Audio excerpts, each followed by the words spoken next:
La Copa de la Reina 2010 ja està a les vitrines del Club Softbol Viladecans. Les viladecanenques van arribar a la final després de guanyar el Club Sant Sebastià i l'Eguzki OBB amb dos marcadors contundents, 9-0 i 8-1 respectivament.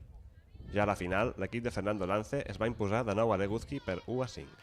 La verdad es que el partido ha sido la culminación a un gran campeonato. La verdad es que desde el primer día hemos estado muy metidos y hoy hemos rematado la faena.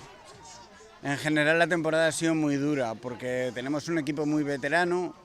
Este deporte es amateur, con lo cual muchas de las jugadoras tienen otras obligaciones, sobre todo de tipo laboral y de tipo familiar, que ha hecho que hace que para que puedan cumplir con sus compromisos con el equipo tengan que hacer verdaderos esfuerzos. Entonces ha sido muy dura porque aparte hemos tenido también muchas lesionadas y creo que el premio ha sido muy generoso con nosotros.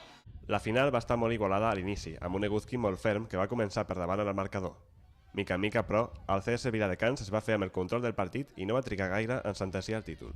Hemos empezado un poquito espesos, muy flojitos, nos eliminaban con mucha facilidad, pero a medida que íbamos avanzando el partido hemos cogido más el tiempo del bateo, hemos empezado a chocar la bola con dureza y bueno, el resultado está ahí, ¿no? Nos llevamos el Champion Bat porque hemos hecho una gran labor en ataque y estoy orgulloso de mis jugadoras.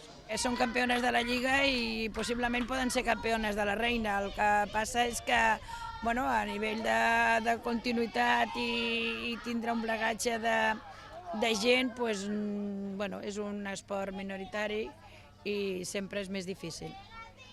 El triomf a la Copa de la Reina s'uneix al títol de Lliga que fa una setmana van aconseguir al camp de l'Eguzki, en un playoff final on es van imposar per 3-0. Després d'aquest doblet, ara toca preparar la temporada vinent amb l'objectiu de mostrar la qualitat del softbol viladecanenc arreu d'Europa.